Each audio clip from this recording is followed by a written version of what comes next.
Chapter 7. From Self-sabotage to Self-mastery. Moving from self-sabotage to self-mastery sounds like an extraordinary transformation, when in reality it is the natural course of coming to understand that you were responsible for holding your life back, and so you are also capable of moving it forward. Controlling your emotions versus suppressing them. The Buddhists believe that controlling the mind is the path to enlightenment. 20 Enlightenment, by which they mean spontaneous and true happiness. The idea is simple in theory and complex in practice. By both exploring our understanding of the mind and training it to behave in a certain way, we sort of purify ourselves to experience the essential nature of what we are, which is, as they believe, joy. If you've ever sat in a meditation class, you'll know that the first principle of mind control is the opposite of what you'd think. It's about letting go. To truly master the mind, the Buddhists practice non-attachment, in which they sit placidly, breathe steadily, and allow thoughts to rise up, cohere, and then pass. Their approach is that controlling the mind is actually a matter of surrendering to the mind, allowing it to behave as it pleases while regulating their reaction to it. How do you know if you're suppressing your emotions or controlling them? Emotional suppression is a regulation strategy that people use when they do not have adequate coping mechanisms for their feelings. The pattern is often this: the person denies or ignores their true reaction to a situation or experience, believes it will simply go away if they continue to disregard it, finds that their day-to-day lives are disrupted by a sense of unease, and one day, it all comes to a breaking point and they have an emotional outburst that they cannot control. Therapy generally aims to help patients no longer suppress how they feel. Instead, they are encouraged to recognize those emotions but choose how they respond to them. In the healing process, suppressing and controlling can seem like a fine line. When someone cuts you off in traffic and you choose not to yell out your window, are you suppressing how you feel or controlling it? If your partner says yet another idiotic thing and you choose not to respond to it, are you suppressing how you feel or controlling it? If your coworker aggravates you consistently about a project and you choose not to say anything, are you suppressing how you feel or controlling it? Suppressing is unconscious, controlling is conscious. Suppressed emotions function similarly to unconscious biases. One such type of bias is confirmation bias, wherein your brain sorts through stimuli to bring your attention to facts or experiences that support what you already believe. Though you're not aware of the bias, it's still affecting you. On the other hand, controlling your emotions involves becoming more conscious of how you feel.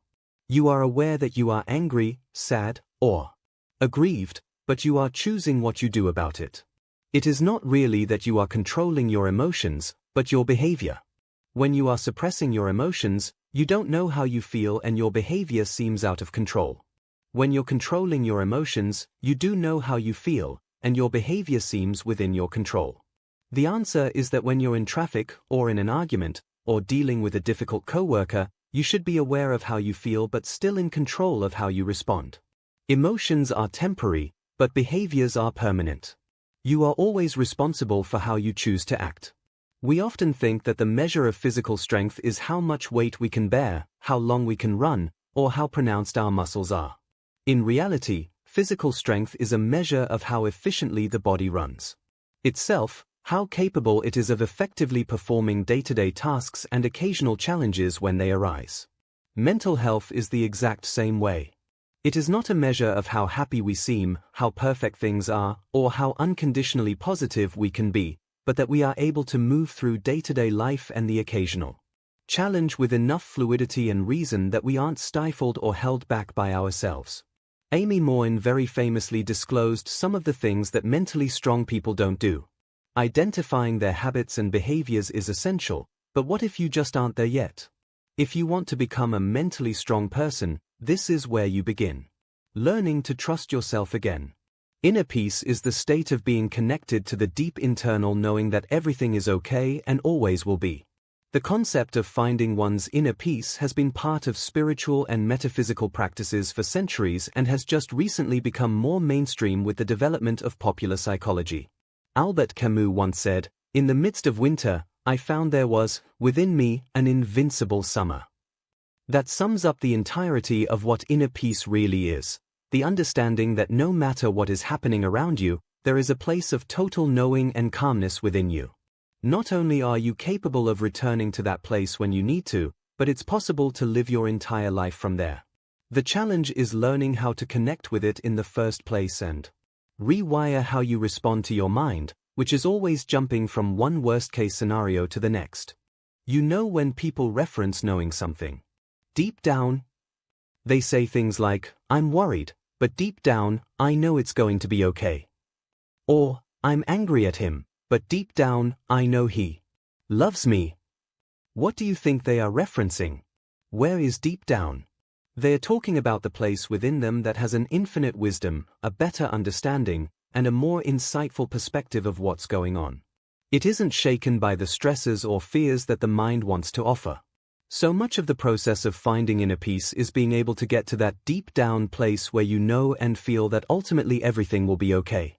There's another metaphor in meditation in which calmness is compared to steadying a lake or a large body of water. Your thoughts and actions are like stones in the water, they create a ripple effect. The point of meditation is to make yourself quiet enough so that the water comes back to its natural stillness. You don't have to force the water to be still. It does it on its own when you stop interrupting it. The same goes for finding inner peace. It's not so much something you have to create as it is something you have to return to. Creating aligned goals. One of the most important parts of discovering your inner peace is that you trade in your desire for happiness. Unfortunately, happiness is fickle. It can lead you to being attached to certain achievements, belongings, or specific circumstances. It can lead you to become dependent on other people's opinions or life unfolding in a particular way. When your goal is happiness, you will always find just behind it a lingering sense of unhappiness. That's how balance and duality works. Inner peace, however, that's the state in between the scales. When it's your goal, there's no way to lose. This is difficult for most people, and often, people will continue to create stress, problems, and drama for themselves because their egos are still very much attached to thinking they need something external to make them feel good. This is the quintessential sign of someone who has not yet found their inner peace. They are searching, often frantically, for a sense of satisfaction, belonging, or worthiness outside of themselves. So really, it's not that happiness isn't a virtuous thing to which you should aspire, or that happiness isn't something you're ever allowed to feel. The reality is that inner peace is the true happiness, and everything else is just a false means of trying to convince yourself that you are okay. Think about it this way: what do you typically imagine will bring you happiness? Money, a relationship, a promotion? What happens when you achieve those things? Consistently, throughout all of humankind, the answer is the same: you return to your baseline. This is because this kind of happiness is not real. It is only being completely at peace with whenever you are in any given day that you will find a genuine sense of wonder, presence, and joy. What drives us away from inner peace in the first place? With all this talk of how we have to come back to our place of inner peace, it brings up the question of why we ever got disconnected from it in the first place. This is important because understanding why we lose it is fundamental to finding it again. When we grow up, we adapt to our environments. We adopt the beliefs and ideas of those around us. We alter our personalities so that we become safer. We believe the world can't hurt us. When we are children, we are more vulnerable than ever, and it's during this time that we pick up what can easily become lifelong coping mechanisms. If we are not instructed from a young age to connect with our inner sense of peace, we will instinctively begin to trust the voice in our head. This is where we really get lost, because the thoughts that we have on any given day are largely the product of what the Buddhists would call the monkey mind, or as a neurologist could explain it, the process of different receptors firing off and making associations with things that may or may not have anything to do with reality. When we begin to trust our thoughts, we let them inform our feelings. This becomes a cycle and ultimately traps most people who aren't aware that it's happening. They have a weird or scary thought, have a subsequent strong feeling, and the combination of the two makes the situation feel real when it's actually a misunderstanding of your neurological process. Of course, that doesn't mean that our thoughts are useless. It just means that they are not always reflective of reality and should be used as more of suggestions than anything else. Why can't people find their inner peace easily? The answer is that they can. Most people just aren't instructed on how to.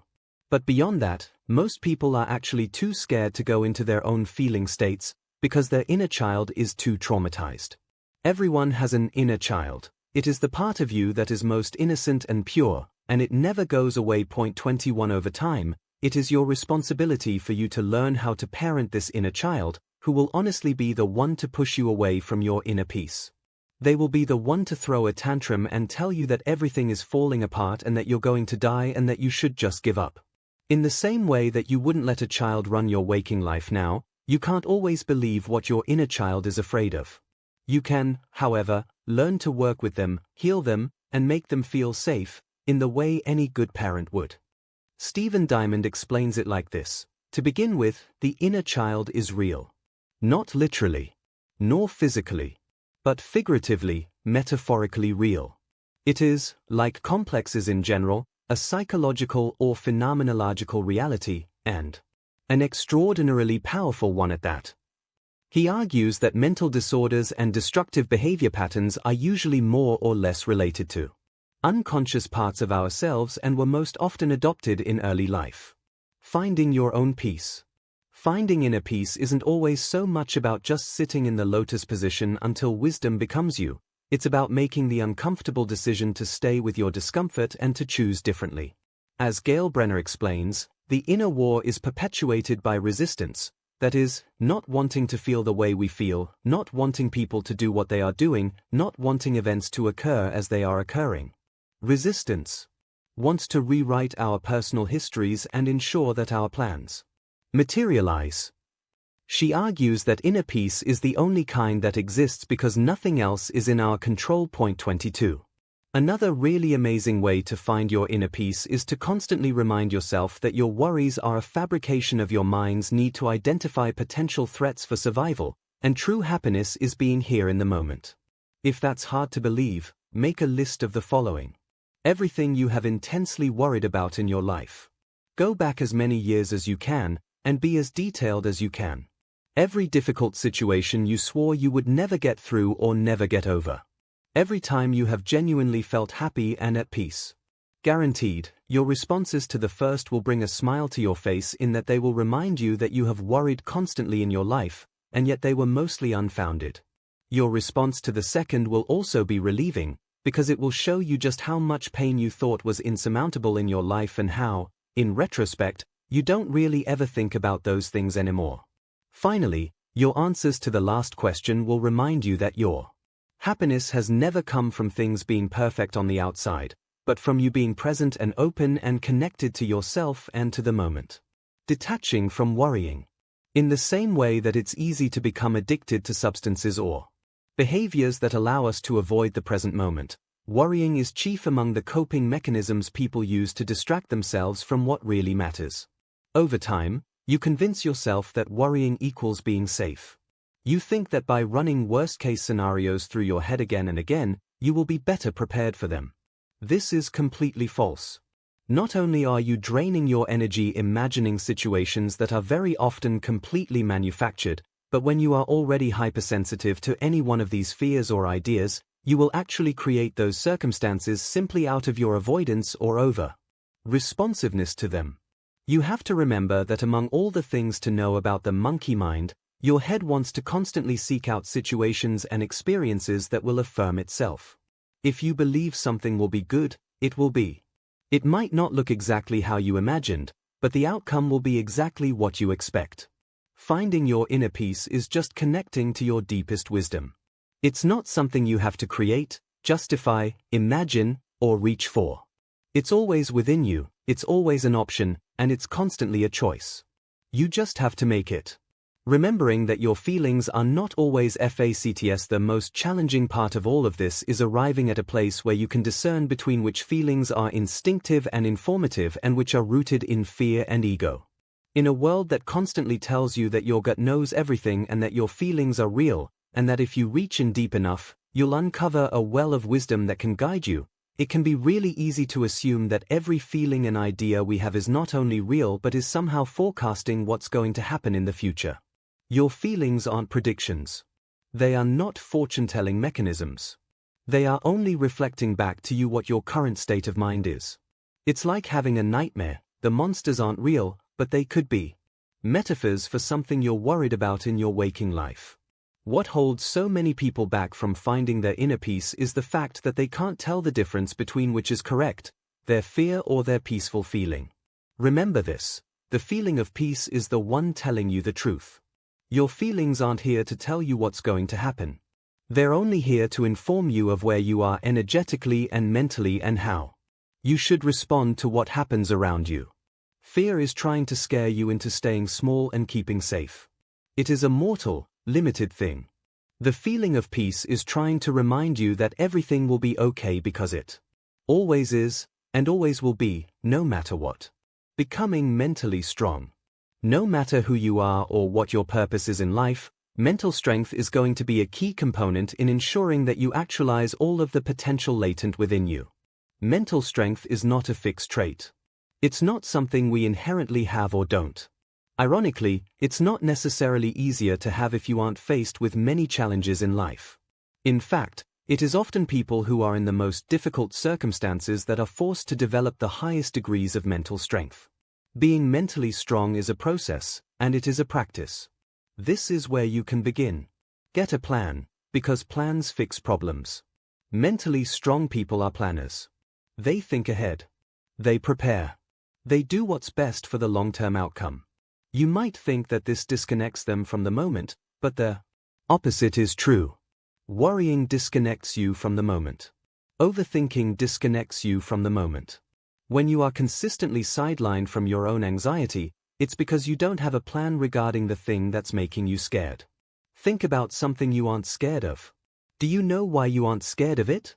Because you have a plan for what you'd do if it were to happen. So you're able to let go and be present. Whether it's becoming financially healthy, improving your relationships, going to therapy, getting a new job, or pursuing a new career path or dream, if you don't have a plan, you're going to keep having a problem. Humble yourself, because it's not all about you.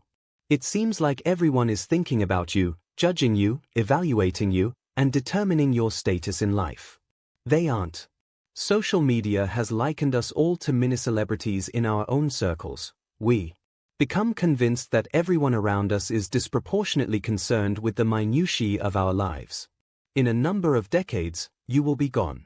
Your home will be sold to a new family. Your job will be taken by someone else. Your kids will be adults. Your work will be done. This isn't supposed to depress you, it is supposed to liberate you. Nobody is thinking about you in the way that you think they are thinking about you. They are mostly thinking of themselves. When you feel self-conscious for going grocery shopping in your sweatpants, please know that nobody cares and nobody is looking. When you feel anxious about your accomplishments or lack thereof, please know that for the most part, nobody cares and nobody is looking. This is true of absolutely everything in life. Nobody is evaluating you the way you are evaluating you. They mostly take you at face value. Stop thinking that you're the sun that everyone revolves around. This world is not all about you. Your life isn't even all about you. The more you can put aside your spotlight complex, the more you're going to be able to relax. Ask for help, because you're not supposed to know everything. We live in a specialized society. People go to school, they apprentice and train to become very skilled at one task. They then market and sell this task in exchange for purchasing other people's expertise. You are not supposed to know everything. You are not supposed to be a financial expert, that's why you can hire one to do your taxes or advise your investing. You are not supposed to be a master chef, that's why you can buy a cookbook or ask your mother for help. You are not supposed to be a world-class trainer, that's why you can book an appointment with one and learn. You are not supposed to understand the complexities of mental health and neuropsychology, that's why you can visit with a psychotherapist and learn how to get better. You are not supposed to know everything. You're not supposed to be good at everything. This is why you have people whom you can hire or learn from.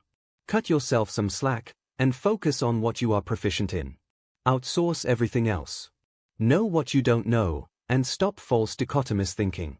The main reason that people sustain anxiety is due to long-term thinking in either-ors, otherwise known as false dichotomies. This is a cognitive distortion in which you eschew an entire field of possibilities in favor of one or two polarized outcomes, neither of which are likely or reasonable. If I lose my job, I am a failure. False. If this relationship ends, I'll never find love again. False. If this scary thing happens, I won't be able to go on. False. Anxiety is caused by logic lapses, where there's a breach in your reasoning skills. You jump from one event to an unlikely conclusion, and because it makes you feel something strongly, you assume it to be true. Ultimately, you start thinking in dichotomies, which are not only ineffective, but also spook you so much that you are rendered incapable of actually handling your life. Stop trying to be psychic, because this is a cognitive distortion. Given that our most fundamental human fear is of the unknown, it makes sense that we go through mental gymnastics to try to predict certain outcomes in our lives. However, psychic thinking, or the idea that your feelings are premonitions, that you can just know what the future will hold, or that your fate is somewhere set in stone for you, makes you mentally weak. It places you in the passenger's seat when you need to be behind the wheel.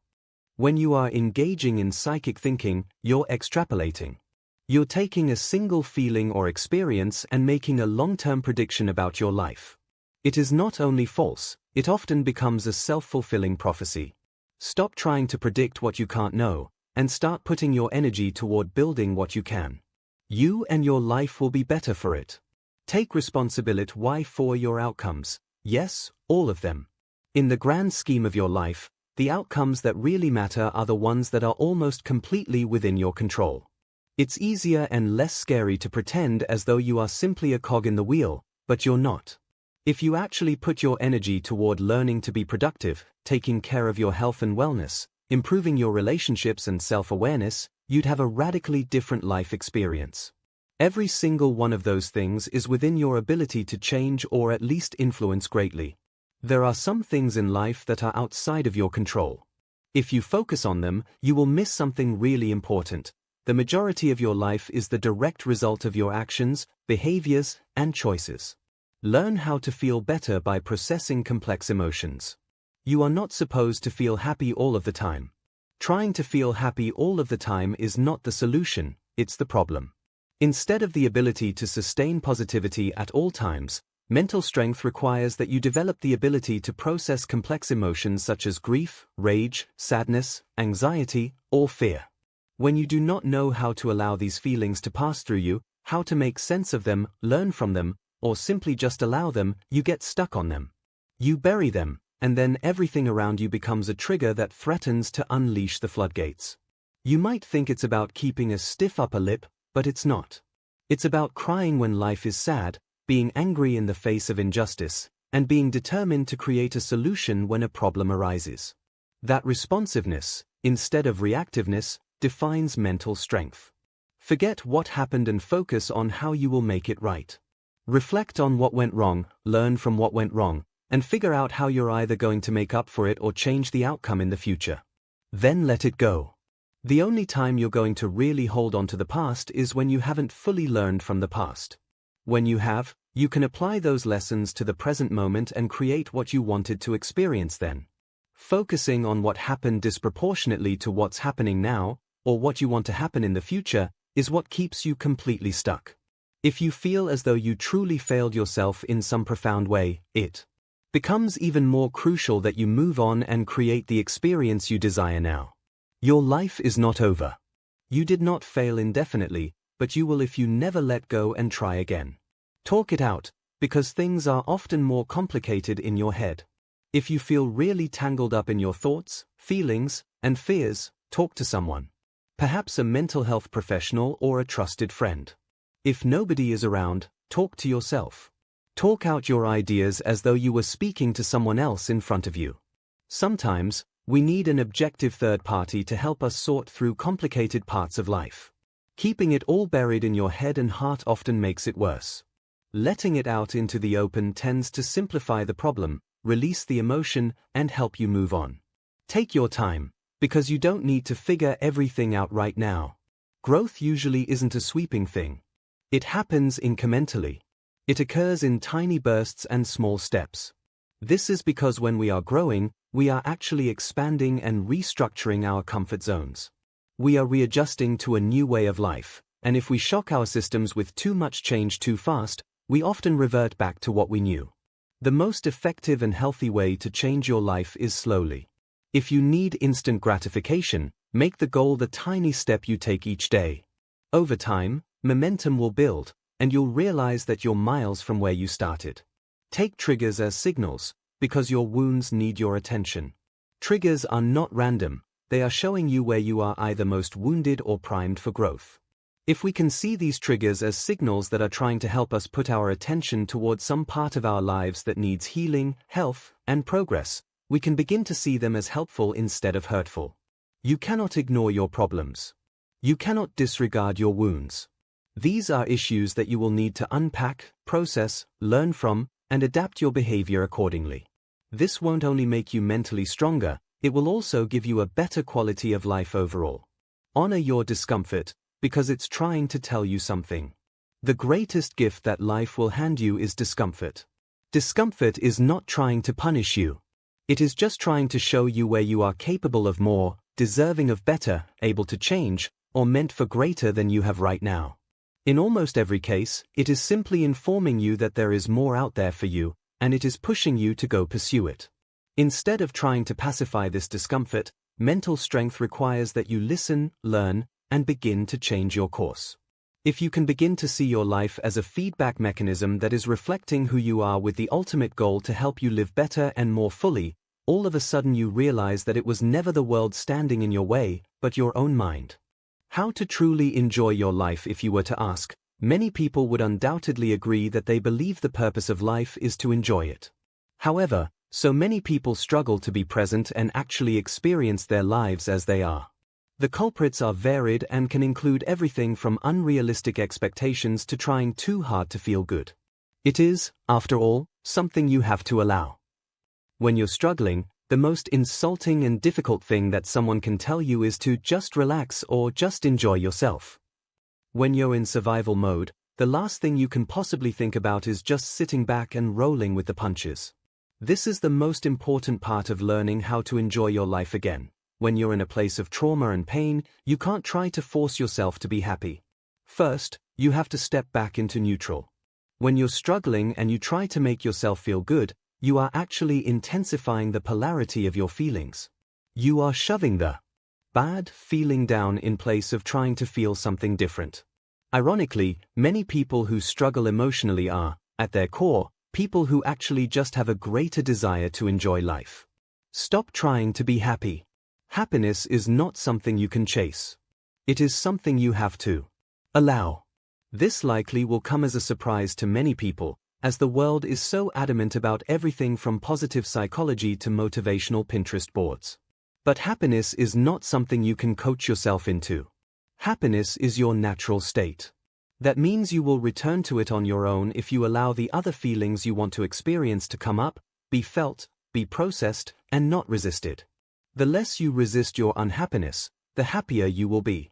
It is often just trying too hard to feel one certain way that sets us up for failure. Arrive into the present.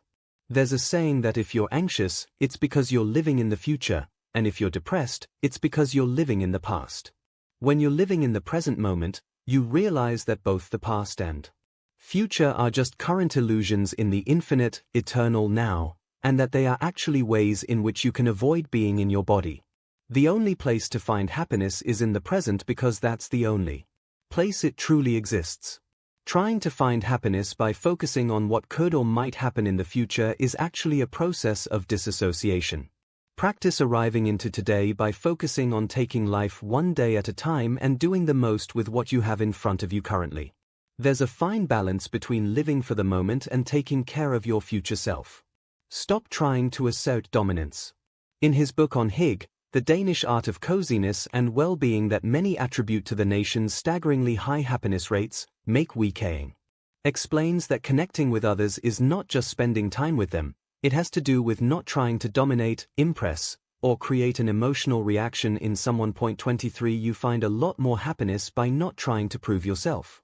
People who want and need to assert their dominance in relationships are the ones who are always in arguments over hypothetical things, creating drama at important holidays or events, or otherwise finding that the very people they are supposed to love and cherish most receive the worst of their behavior.